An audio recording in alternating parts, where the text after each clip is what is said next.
My name is Michael Towson. I work with a ministry called National School Project. Our ministry works with Christian clubs all over Southern California and actually now around the rest of the nation. And we help students to share the gospel with everyone on their campus. One thing I've learned by being in this ministry over the last 10 years is that students are phenomenal at being able to make a difference for Christ.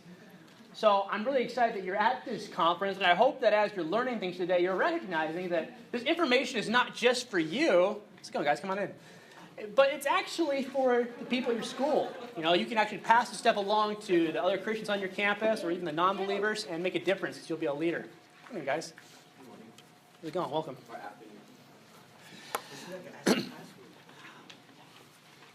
All right, so our topic for today is help. How can I know that God really exists? You might look at that and go, that's simply a kind of a dramatic title, don't you think? Help! But we thought this would be really appropriate because I don't know where you're coming into the seminar today in terms of your own walk with God. You might be here today thinking to yourself, you know, on the outside things are cool, but inside I really have some questions about who God is. I've been doubting his existence. I'm doubting if he really cares. And I know that can be difficult. Or maybe you're here today and things with God are going fine with you, but nevertheless you know a lot of friends right now that are struggling and people that could stand to know whether or not God is actually real and have some good reasons for it. I thought this title was appropriate because regardless of where you are today, I can guarantee with 100% certainty that at some point in your life this is going to be a big deal.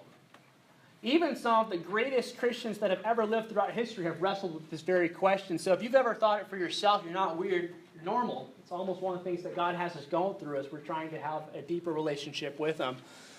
But it can be tough. I also understand why it is that you might have some doubts. We live in a society that's very hostile towards God right now, especially at the university level. There's this idea that religion is somehow becoming outdated, old-fashioned, not useful. That's a belief, by the way, that's blatantly not true. Christianity is actually growing throughout the entire world right now. And although our college campuses might be becoming more and more anti-God, there still is a huge place for religion in American society. But nevertheless, it's true that I'd say there is this belief in society where people are questioning God. Let me give you some examples of this. Here's someone that you probably heard about in school. His name's Thomas Edison. Did I know your name right? This is a very famous quote the atheists like to say about Thomas Edison. They say, "I have never seen the slightest scientific proof for the religious theories of heaven and hell." The slightest scientific proof. That doesn't mean that there's some proof and he found it unpersuasive. He's saying there's no proof at all. It doesn't even exist. He continues, of future life for individuals or of a personal God. Now, Thomas Edison wasn't actually a full-blown atheist. An atheist is someone who doesn't believe in God. He was what you'd call a deist, or someone that believes in a God that kind of stepped away from the universe. His God, you might even just think of as nature. But the point is, he certainly wouldn't have agreed with you and me about the God that we worship. He'd say, yeah, there's no personal God, and there's no evidence for it at all. Here's someone else that's pretty famous in the atheist world right now. This man's name is Richard Dawkins. Anyone heard of Richard Dawkins? Well, here's what he says.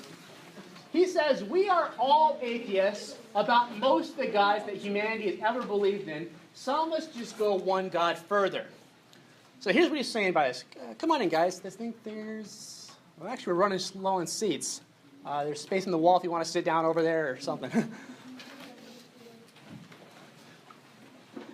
What he means by this statement is, all right, look, Christians, you and I have a lot in common. I'm an atheist. I don't believe in any gods at all. The one difference we share is you believe in a single God. But nevertheless, you would agree with me that most gods don't exist. He'd say, Christian, did you know there are really thousands of gods that you don't believe in? Here are some examples. You don't believe that Buddha is God. You don't believe that the God of Islam is God. You don't believe in the God of the Book of Mormon, or Mormonism. You don't believe in Greek gods. You don't even believe in the Force. You reject all of these ideas because you're smart. You're intelligent. You know there's no basis for these things. He says, look, Christian, you and I have a lot in common. We both reject a lot of gods. I'm just different from you, and I also reject your God. That's it. What's causing you to hold out for this one remaining God of all the other thousands you projected? That's kind of an interesting thought. Here's something I saw on Facebook. We are all born atheists until someone starts telling us lies. Look at this sweet, little, innocent child. Came into the world happy, giggling, enjoying life. Didn't need God at all. Didn't believe in God. But then some vile, evil parent or teacher or pastor came up to this helpless, innocent child and said, "Did you know that you should believe in God?" And this child says, "Oh, I should." And that's where belief in God comes from. It's not natural, but someone had to tell him. As a matter of fact, it's kind of like this guy. When you were born, you didn't have any preconceived notion of a magical, gigantic elf that gives presents around Christmas time. But nevertheless, someone taught you about that in your life, and then you, being the naive child you were, believed it, as the atheists might say, right? But guys, you grew up. You eventually learned that this is a wonderful story, but there's no Santa Claus. And in the same way, there's no God. Hey guys, there's some space here you can fill in, I guess. Thanks for coming. I don't know, I think that makes sense, right? I think their position makes sense that you don't start with some of these beliefs, but then someone had to teach you later. So they're saying the default position is atheism. That's a powerful claim. Here's what Brad Pitt says. Now, if there's an authority on this subject, you know it's got to be Brad Pitt, right? Brad Pitt doesn't seem to believe there's any purpose for religion in his life. He doesn't need it. He says, when I got untethered from the comfort of religion, oh, that nice, comfortable religion that gives you hope and security, all that stuff. He says, it wasn't a loss of faith for me. It was a discovery of self. I had faith that I'm capable enough to handle any situation. There is peace and understanding that I have only one life, here and now, and I'm responsible. I think that's an epic quote. Think about it. If God's not real, this makes a lot of sense.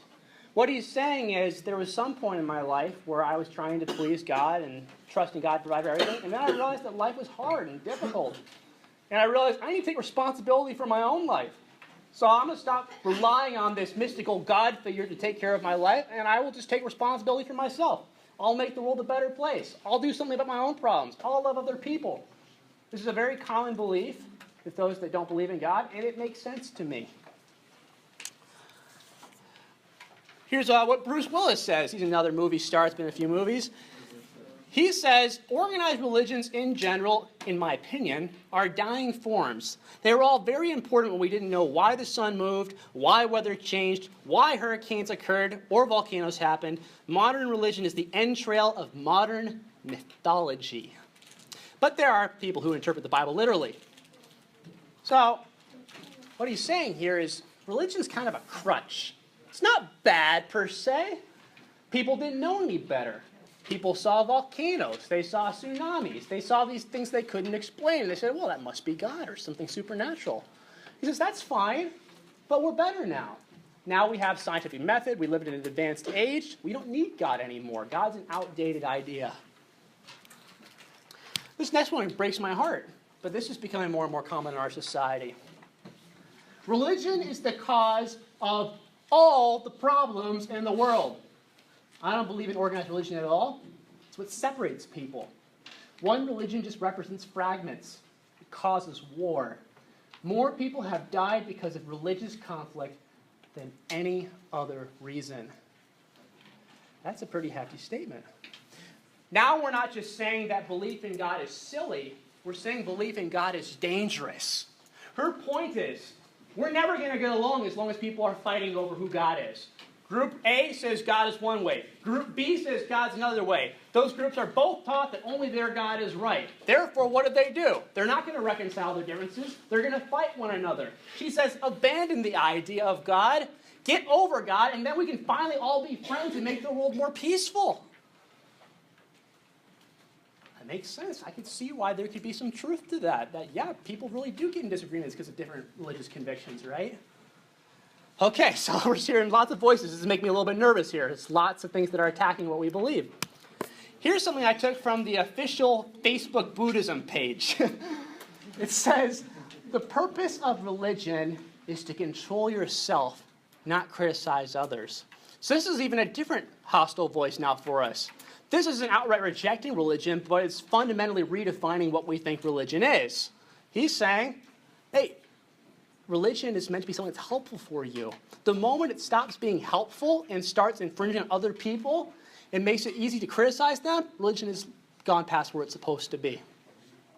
So you have all these voices coming, and then you get the worst thing at all. And this one here is very personal to me. Something bad happens to you in your life. Something really tragic. I remember there was one moment in my life where I was feeling incredibly hurt and lonely for something that happened and hopeless. So like a good Christian, I went to my bedroom, closed the door, got down on my knees, folded my hands, and put my head on my bed, and I wept. And I said, God, I'm so alone right now. I'm hurting so much. I know the Bible says that you love me. Could you give me just the slightest sign that you're really there? Could you comfort me in this moment? And I was met in that time with utter silence. Has that ever happened to you? By the way, guys, there's some space up here. If you want to come in and sit down, go ahead. Has that ever happened to you? If it's happened to you, you know how painful this is. Because you're constantly being bombarded with these beliefs in our society that God's not there, and then God doesn't act the way you expect he should. And I remember thinking to myself in that moment, oh, God's really let me down right now. And actually, this is exactly what I would expect if there is no God. I would expect not to get an answer to my prayer. So this stuff is real. It's heavy. Let's summarize what many people are saying about God and religion. They're saying belief in God is a fantasy that we outgrow. Some people like Brad Pitt are saying, I don't see how religion matters for my life. I don't need it. I can be a good person without God. Some people are saying there's no evidence for God. It's just a fairy tale that you've made up. Other people are saying nothing good comes out of religion. So it's not only silly that you believe it, but it's bad. And when you are confronted with all of these attacks, plus your own doubts that you experience because of the pains in your life, it can feel like a bomb has blown up on you. And suddenly your entire foundation for why you're doing what you're doing and why your life has meaning, all these things you've come to cherish, can just fall apart. And people respond to this in a number of different ways. Some people plug their ears and they go, it's not true, la, la, la, la, la, la, la. I don't hear these objections. I'm going to pretend they don't exist. I'm going to go listen to more Christian music. I'm going to go just hang out with more people who agree with me. I'm never going to deal with these doubts ever. I'm just going to let them sit there. I know many people who live like this for years, and it drives them crazy because they never get their doubts addressed. Some people go into full-blown fighting mode, right? This is where they don't necessarily have an answer for the doubts, but they just decide to fight people. So someone walks up to them and very calmly says, hey, there's some reasons why I'm struggling to believe in God, and I think they don't exist. And the Christian responds with, what? You're an idiot. Dumb guy. Sinner. You're going to hell. You're going to burn forever. How dare you think that? And they don't really respond to the argument. They just start yelling at people. You guys ever heard someone doing that? Or maybe you read this on social media a lot. Yeah, there's at least one hand. Some people just panic. They don't know what to do. This is perhaps the most sad case for me because people that panic about this oftentimes don't abandon their faith, but it loses all power in their lives. You guys are at a very pivotal point in your lives. Those of you in high school are getting ready to go to college. You're making decisions about what you want to do with the rest of your life. Junior high, you might even be starting to think that. And you came to a conference like this that had the audacity to challenge you to live your life for Jesus. Right? That's actually a big decision that might require some sacrifice for you. Let me just be honest with you. If God's not real, this is the dumbest idea ever. Why would you live a life for God if he's a fairy tale? And precisely because a lot of people don't have conviction about whether or not God is real, they panic and then they just live their lives on the sidelines for Jesus. It's not because they have anything against God, it's just they don't have the confidence to go all out. And that's really sad to me. People just keep going to church, keep worshiping, doing the right kind of Christian stuff, but living a life that's not really powerful for the Lord. So, Have I built enough tension for you now? You guys can see the problem that we're addressing, and it's real. Let's all take a deep breath now. I'm going to tell you, don't panic. Don't panic. I want to start off by reassuring you that for the rest of your life, there are going to be times when you doubt God. And there's going to be times when people bring up challenges that you don't know what to do with right away. My biggest piece of advice I give to you right away is don't panic. Because maybe there's a good response to what these challenges are. Maybe there actually is a good reason to believe in God. As a matter of fact, I want to suggest for you today that belief in God makes sense. That's a very important thing. It makes sense. It's not like belief in God is this really strange thing that only the most advanced philosophical arguments can make a case for and defy all logic. No, I'm going to argue that belief in God actually makes better sense of reality than in any other view of life.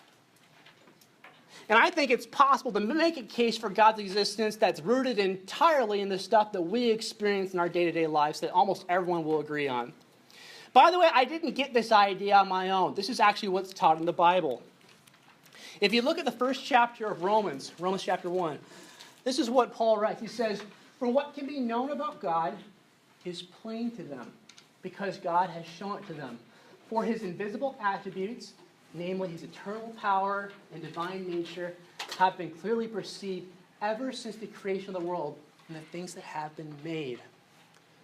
So what this passage means, this is a crazy statement in our world, is that according to Romans, belief in God is actually obvious. It's not just the realm of scholars, professors, pastors. Romans is saying, no, every person actually is able to intuitively know that God exists if they just look at the world and see what's around them. So that's a truth claim. Can we prove it right? Is Romans right here that when you look around, we should be able to see evidence of God everywhere? I think so, and I'm going to give you some examples of that today. Let's start with the first one. For example, God best explains why we think some things are good and some things are bad. This is a fair statement to make. Do you guys agree with me that some things are good and some things are bad? What do you guys think? Not heads? Okay, most people are agreeing with me on this. Let's prove it. Here we have a picture of this woman taking care of impoverished children. What do you think? Is it a good thing to love little children in poverty? Yes. Are you sure? Yes. Okay, you're pretty confident on that. That's good. Yeah, we love widows. We love orphans. We love people that have it worse than us. It just makes sense to us that that's something that's a good thing to do. How about this one? What you're looking at here is a picture of a gas chamber. This is from the Holocaust. I actually could have gotten pictures of people in these things, but I wanted to keep this PG, so you'll have to use your imagination. What happened here is that during the Holocaust, the Nazis gathered up groups of people like the Jews that they considered to be inferior human beings. And they brought these people, whole families sometimes like separating mothers from their children and their husbands, all kind of stuff. And they led them into this room that looked like a shower. And so people thought they were going to get a shower, but instead when they turn the nozzle, poisonous gas comes out, and they die. So, what do you think? Is it a good thing to take innocent people and poison them? No. Are you sure? Yes. Okay, again, you seem pretty confident about that. Well, it's interesting you're so confident because this doesn't make a whole lot of sense in the rest of the world. Let me show you what it's like in the animal kingdom. This is pretty normal. You know, in the animal kingdom, animals eat one another. You think about that? Like, they don't just go out and kill, they actually eat one another. So this guy is just out minding his own business with his family or her family, whatever. He said, "I'm hungry, time for lunch." And went and killed that thing. All right, that seems to be fine in the animal kingdom. I've never seen a human get upset that another animal goes and eats an animal. For that matter, I've never even seen a human upset when an animal goes and rapes another animal. So why are these things bad just because humans are doing them, if we're animals? Ever thought about that? Like, if we're just animals and all that matters is our own survival, what's to stop us from doing something like this? What gives us this artificial thing that we call morality, right or wrong, that says that it's a good thing to help people who are poor and it's a bad thing to murder innocent people? Now, you might be sitting here thinking to yourself, come on, Michael, this is obvious. Why are you even raising such a complicated thing? Everyone just knows this is true. Everyone just knows that you shouldn't murder people. And you're right. That's the whole trick to this. You're right. You do intuitively know that there's absolutely right and there's absolutely wrong. The question is, can you explain why? Here's how people who don't believe in God sometimes try to explain what's right and what's wrong. They say, well, I get that there's no God in the sky that's enforcing what's right and what's wrong, but maybe we just made this for ourselves, the system of morality. It's a human creation so that we can have a flourishing society. So what we're looking at here is a utopian society where everyone is holding hands, there's technological advancement, everyone's getting along. And they'd go, we learned very early on as humans, because we're smart, that you can't really build a good society if you're always worried about someone stabbing you in the back. Okay, that makes sense, right? So in other words, morality is just something that we created to help us flourish as a society. Here's the problem with this idea. What if you have a society that thinks that murder is a good thing for society? That's what the Holocaust was. These guys thought they were doing the right thing. They thought they were making the world a better place by killing innocent human beings. So what gives you the authority to say they're wrong? You would. I guarantee you'll say they're wrong. I actually have yet to meet someone who's not willing to say that they were wrong, regardless of what they believe about God. But no one can explain why. I think that Christianity and our belief in God can explain why. It's hard to explain good and evil without God. Because if there is no God, if there's no lawmaker, if there's no one that enforces the laws, then it's really just kind of abstract. It's what we call subjective. And this word subjective means it's your own opinion. It's what one society thinks is maybe good and another society thinks is bad, but there's no standard that they're all holding them all to. That doesn't make sense of what we know is true. We actually perceive intuitively that there is an absolute right and there is an absolute wrong. So why do we want to do good for others? I don't think it's because we feel like it. There are situations where you might not want to do something that's right, and you'll still do it. An example of this, imagine that you are outside and you see a 3-year-old out playing in the street and a car is coming towards a 3-year-old. What should you do? Warn him. You should warn him, right? If you were to just say, no big deal, and walk away and play on your phone or something, would that be a good thing too? No. Would it be bad? You think so? So you're saying that even when you don't do something that you knew you should have, it's a bad thing. Wow, interesting. Now, what if you yell out to the kid and the kid doesn't hear you? What do you do now? You run for the kid. Exactly. If you see the car coming, you might put your own life at risk to go and save the kid. Now, that makes no sense at all, does it? Because now you're not protecting your own existence anymore. Now you're actually putting your life on the line in order to save somebody else. And what's more, if you didn't do it, you'd know you'd done something wrong. We know this is true. Where does it come from? It comes from God. What if people have value because God made them in his image and he loves them? It's a powerful idea. Do you know that in Christianity, Jesus taught us even to love our enemies? That makes no sense in this world unless you think to yourself, oh wait, it's because God made everyone in his image and he loves them, so God commands us to love them. That's a good foundation for why we should care about the poor, why we should feed the hungry, why we should help people who are downtrodden, why we should go out of our way and sacrifice and put ourselves at risk to save other people. It's because that's what God has built into us in his standard. But you can't explain it in a system where we're just animals. So I'm going to say here that Christianity makes the most sense. I'm not saying it's the only possible way to explain this, but I'm going to say it's the best one. This is the best way to explain our sense of right and wrong. All right, so I've given this argument sometimes to people who don't believe in God, and they get kind of caught off guard by it, because they clearly would agree with me on all the stuff I've said, but yet they don't want to say that God is the source of all of it. So they say, all right, let's put that on the table, Michael. I don't know what to do with this yet, but I still can't believe in God because of science. The big S word, right? There's this belief right now in our society that people that don't believe in God have full ownership of science, as if people who do believe in God don't use science at all. That's blatantly false, by the way. A lot of the people that have been the best scientists in our world have believed in God. But nevertheless, it's this common idea. They're going to say, much like Bruce Willis did, hey, we might have needed God at some point in the past because we didn't understand how the world works. Now, though, we can build rocket ships. We can cure diseases. We can pass our knowledge along and make the world a better place. So, are you really going to tell me that God somehow is necessary?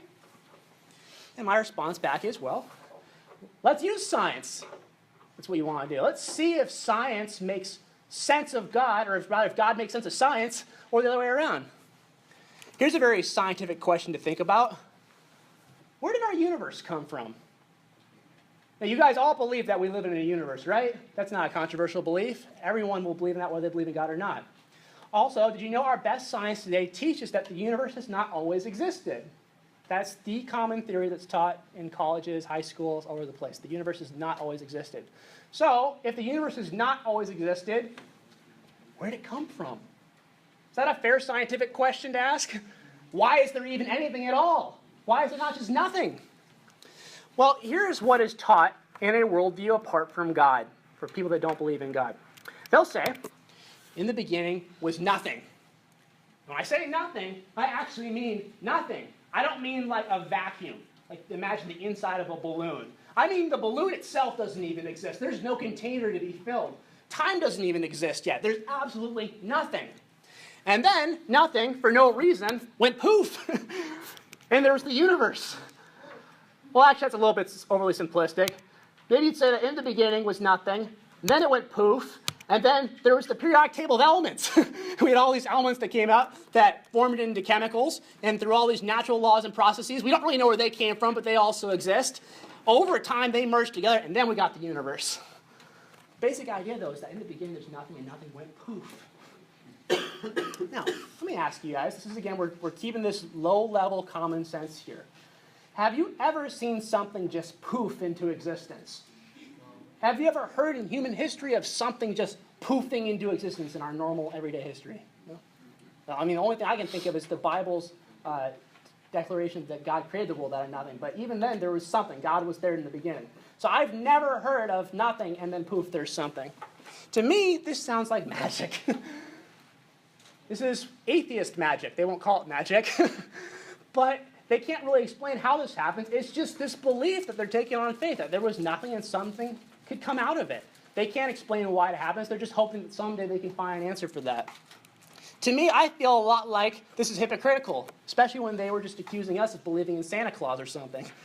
If you said it was wrong for us to believe in a magical elf, so why would you believe in a magical start to the universe? That doesn't seem fair. In case this still isn't clicking, let me give you another analogy. Let's say you go home today and you see a huge wall of Lego blocks in your living room. You guys ever play with Legos?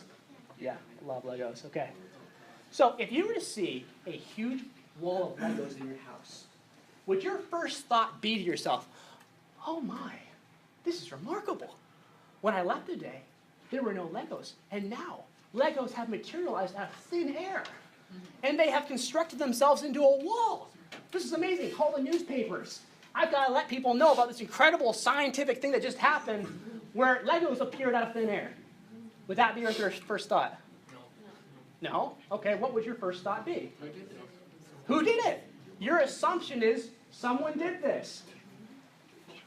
Yeah, as a matter of fact, that someone might look like this. They had a creator. Go figure. In this case, a very young kid.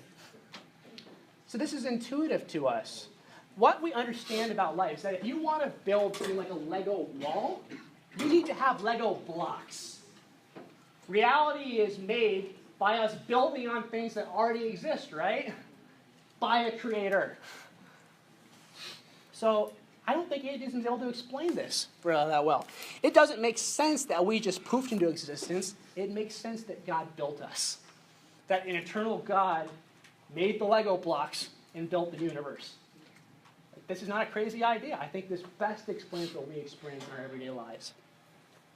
But maybe you want some more evidence than that. Maybe that still seems too out there. Well, I want to ask you, does this world seem like it is full of simple creatures or really complex ones? Complex, right? This seems common sense. Here's some examples of them. Did you know that there is a beetle that has a flamethrower out of its rear? I know, all the guys here are like, sweet, that's awesome.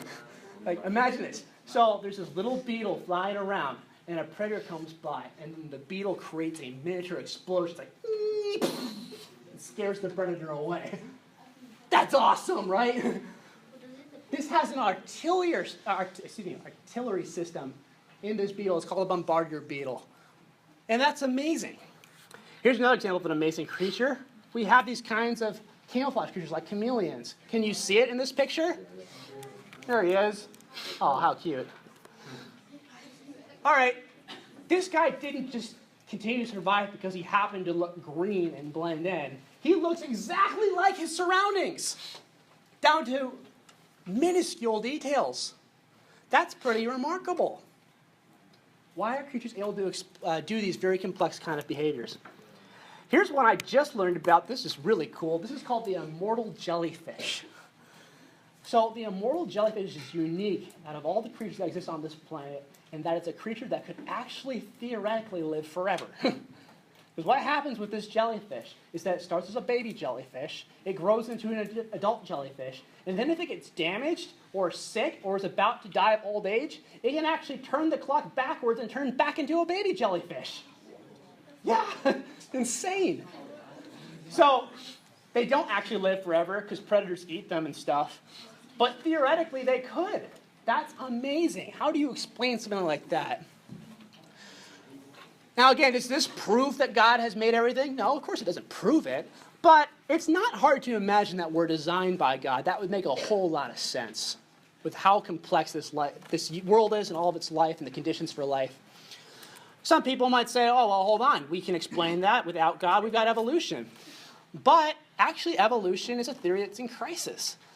There's a lot of people, even in the atheist community, who are starting to question whether or not evolution is right. I'm not going to go into that today because there's a whole seminar about evolution that Bill Morgan taught. But there's some pretty fascinating stuff that shows that evolution might not be all it's cut out to be. Regardless, though, I don't have to convince you not to believe in evolution. I just want to focus on what's common sense. This is a picture of a motor for a car. When you see this picture of the motor for the car, is your first inclination, man, it certainly is amazing how just random dust particles mix themselves together to make all these different systems and not blow the car up and be able to make the car move? Is that what you'd think? No, you'd think someone made it, right? That's obvious to you. What's more complicated, a motor for a car or a human being? Yeah, believe it or not, it's a human being. The human being is so complex that we still don't even fully understand it. So we would never say that a motor just built itself. Is it really plausible to think that humans built themselves? I mean, again, I'm not saying it's impossible. We're not trying to go for 100% certainty one way or the other. I'm just saying it makes more sense to believe in God. Actually, here's what Richard Dawkins says. Remember him? This was his quote earlier. He acknowledges biology is the study of complicated things that give the appearance of having been designed for a purpose. Now, he's going to go on in his book to still argue for why he doesn't believe in God despite this, but he admits it. This is obvious to everyone in the atheist community. It's like this world looks like it was designed. How do we explain that? Well, I think God's the best explanation of that because he's a designer.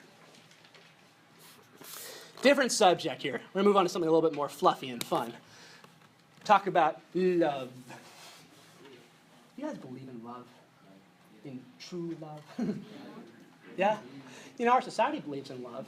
You listen to the radio for a few minutes, you can hear lots of songs about love, right? We are fond of expressions like love makes the world go round. A lot of humans seem to live their entire lives in pursuit of love. It's the entire thing that they're rooted in their identity. But what is love? Think about that for a second. What exactly is love? Let me offer one possible definition for you that I think you might have some problems with, but we'll see. Could you describe love as this big biological trick to convince you to reproduce? Nothing more. So in other words, husbands and wives, they don't really love each other. It's just deep down genetically, we need to pass on our genes to the next generation. And so love is nothing more than a ruse to get us to actually mate and have kids. You guys think, does that capture what love is? No, not quite. Not even close. All right, how about this? What if love was something that humans created for themselves to make them happy? We're social creatures. We're like, yeah, it'd be happier if I was able to have a lifelong spouse. So let's do that. Does love making you happy, is that the full definition of love?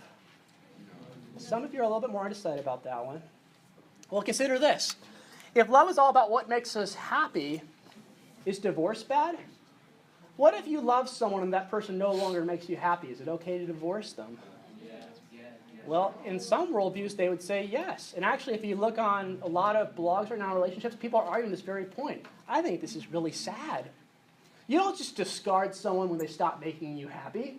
Think about that. I mean, apply to a different situation. You've got grandparents you care about, right? What if they got really, really sick someday and they couldn't remember as well as they used to and didn't know who you were? Would you just stop hanging out with them? Would you stop caring about them?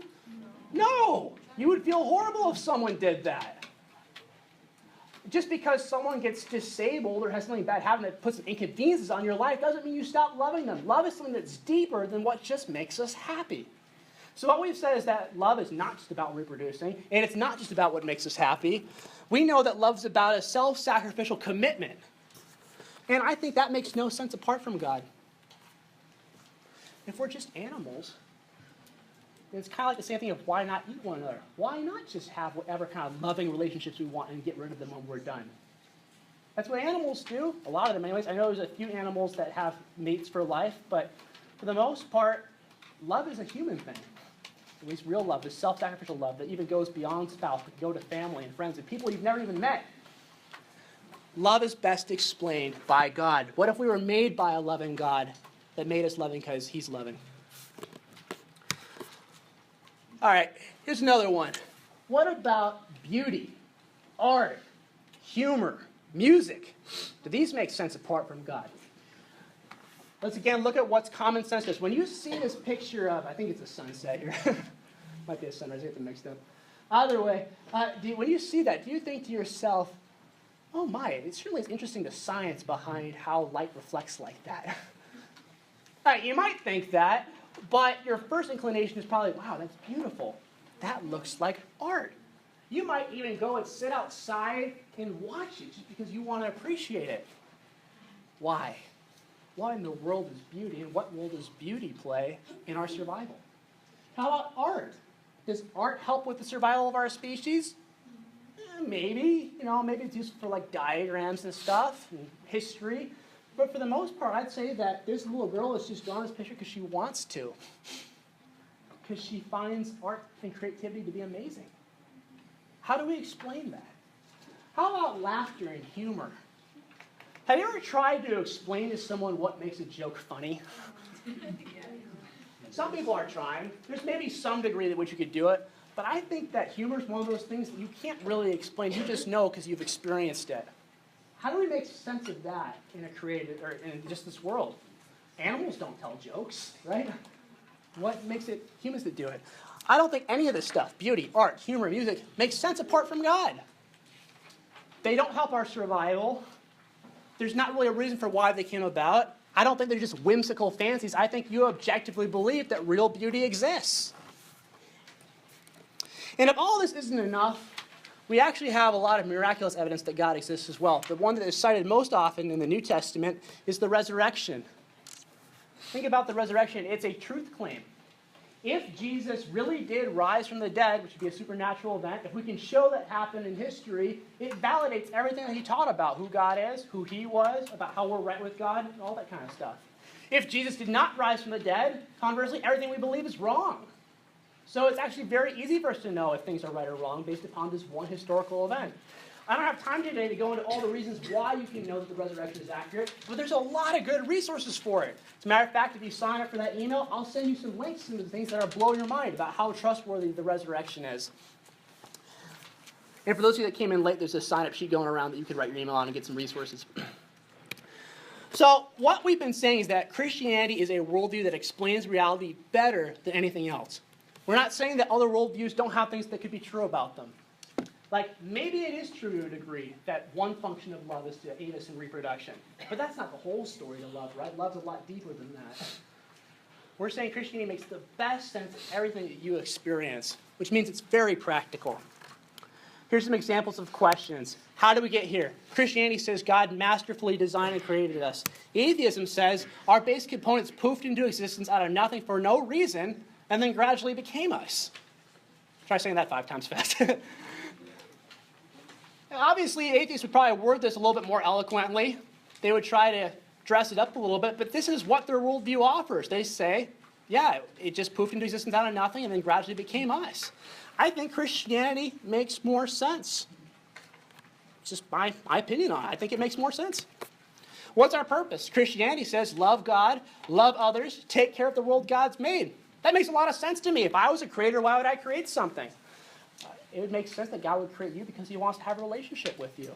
It would make sense that God would create you because he has some good work for you to do, like take care of the world he made. All that's very intuitive to me because I know what it's like to create things. What's atheism say? Atheism says your life is a cosmic, purposeless accident. So the best you can hope to do is make a purpose for yourself. That's kind of depressing, isn't it? Actually, it's worse. Not only does atheism teach that that's how the world started, but here's how it teaches the world's going to end. It says that there's a finite amount of usable energy in this universe. And over time, it's going to get depleted. That means that even if humanity manages to not go extinct for another few billion years or however long I think we're going to make it, everything's doomed to die in the end. So, there was no purpose in the beginning. It poofed for no purpose. You're living a purposeless life now. And in the end, everything's dead. That's bleak. They could be right. But is that what makes sense of what you feel in your heart? I think a lot of humans believe intuitively that that's not the way things are meant to be. We strive for meaning and purpose in our lives. And we sense that our lives are meant for more than even this life. And that's why so many people try to extend their lives so long. And there's been this quest for immortality and stuff. We just kind of know that our lives are not meant to end. I think Christianity makes more sense. It's just me. It's what I think. Why is it wrong to murder? Christianity says life is precious because God gave people dignity. Atheism says as long as you think it's not good for society, you shouldn't murder. It's subjective. That's not to say that atheists aren't moral people. Some of the best people I know are atheists, but I don't think there's any basis in their worldview for it because it's subjective. If your society thinks it's bad to murder, then don't do it. But if another society says that it's okay to murder, like the Nazis were, why do we challenge them? Again, Christianity makes more sense. You might wonder, why do I feel guilty sometimes? Christianity says because good and evil are objective realities and we have broken God's laws. We know that there is a God and that there is an objective right and wrong and God's going to enforce the rules. So when we do something bad, we know we've objectively broken a law. What can atheism say? It says you feel guilty because society conditioned you to feel that way. That's it. You didn't actually do anything objectively wrong. There's no sovereign God that says what's objectively right or wrong. You just happen to violate whatever the rules were in your own society, and if someone else disagreed with that, well, okay. But society conditioned you to feel this way. I think Christianity makes more sense of what we actually experience. Oh, and by the way, your eternal destiny is at stake. So maybe you should care about this. I'm not saying this for you specifically, but even for people you're talking to. Like, this is not just some armchair discussion where we're just coming up with abstract ideas and personal preferences. What we believe here could have an implication for eternity. Atheism teaches that when we die, we rot in the ground. Christianity teaches that when we die, we go before God. And we'll either spend eternity in a loving relationship with Him, or we'll spend eternity separated from God under His punishment. That's a big deal. You should care about something like that. I think sometimes we have a really warped perspective about what's important. Let me just give you a theoretical example of this. Let's say you have a friend, and your friend is totally convinced that today is the last day that he'll be alive. After this, there'll be no further life. And so he says, all right, I don't want to miss out on life. I'm going to live life to the fullest. So he breaks into his parents' bank account and spends all of their money. That's not enough, so he goes and steals anything he ever wanted from stores. Maybe he wanted to experience what it'd be like to be in a sexual relationship, so he goes and rapes someone. Then after that, he just goes and does all the things he thinks he wants to accomplish before his life's over. Now, you'd say to him, no, man, what you just did was evil. You shouldn't have done all those things. But not only was evil, it was stupid. Because you'd say, look, man, your life is probably not going to end today. You probably have another 50, 60, 70, 80 years. Why would you throw it all away in one day? That makes no sense at all. This is what God says to us. He says, your life is like this. It's a blip on the radar of eternity. Your years that you're alive, will be here, and then you will go on and on and on and on and on and on and on and through the wall, and you just keep going. Us not taking this seriously is as silly as someone throwing their entire life away over one day because they thought that's all they had. So let me give you a closing question. You'll certainly have doubts about God in your life, but can you think of something that makes more sense? This is how I want to encourage you if you still have some doubts today. You're always going to have doubts. But doubt is uncertainty about a worldview. Doubt is not a worldview. Here's what I mean by that. Let's say that you have a close friend, and your friend is suddenly distant from you. Like you try calling him or her up, and they won't talk to you on the phone. You think they're avoiding you. That might raise a doubt about your friendship, right? You might doubt, are we really that close? Are we really still friends? Let me ask you a question. Do you know the answer to that yet? Do you actually know whether or not they're still your friend? No, you don't, right? You just have some doubt. Doubt is not the answer. Doubt is just doubt. So in the same way, sometimes people brag about how, like, oh, I can't believe in God because I just like to doubt. I like being skeptical. Well, doubt and skepticism are not an answer. There's just doubt. So you have to be able to think of what makes more sense. If you want to reject that God exists, how can you show me that atheism makes better sense in this world? Or Mormonism? Or Islam? Or whatever other faith you want to talk about? Does it make more sense of your world than Christianity does? I think it's how you can be encouraged. So that is what we've got today for this presentation. I promise you some resources. What you can do is you can actually go visit this website. This is a blog I just launched last week in preparation for today called ChristianityMakesSense.com. If you want to check this out, there's going to be new articles every week that talk about how you can know who God is and point you to a lot of the other stuff that's on the web, because there's a lot of great apologetics websites, a lot of great books, and I'm going to try to direct you to those. If you're on Facebook, you can also like our page at Christianity Makes Sense, and that'd be helpful. But yeah, sign up on the email list if you want to get some of those resources, and I hope this has been helpful. Before we wrap up, I have time for maybe a question or two. So if you guys, anything in your mind that's come up over this presentation?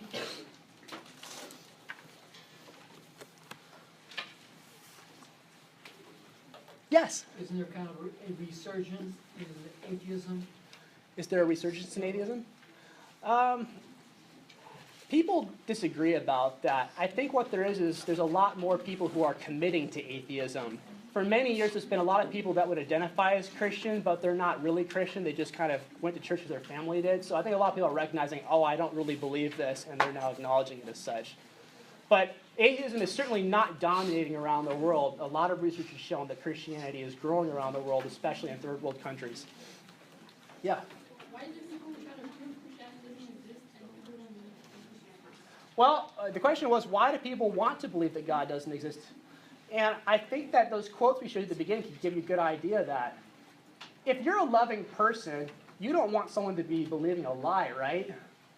Like imagine that you have a friend that is trying to convince you in belief in the magical leprechaun, okay? And he says, if you just believe really, really hard, there's a magical leprechaun in the room right now that will reward you with gold and happiness if you do all the stuff the leprechaun wants. Like, if you care about your friend, you'll probably say, okay, bud, let me tell you about why you should probably reconsider that view. So I think that's why a lot of atheists are motivated to prove Christianity wrong, because they think it's not helpful. They believe it's a fairy tale that's not going to be good for people. I was just going to say that it's incredibly crucial for everyone in this room to know why they believe in God and to have factual evidence.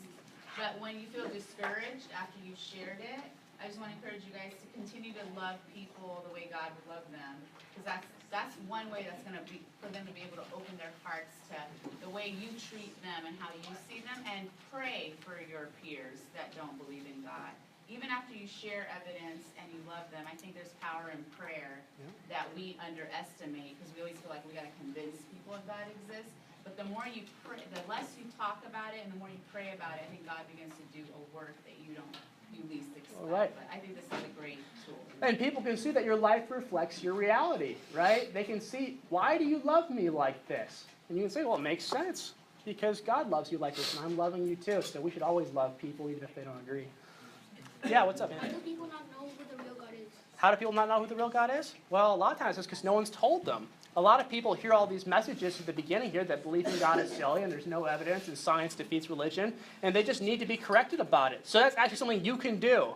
A really great way, students, for you to start having good conversations with your friends is just ask them what they believe about some of the stuff we've talked about today.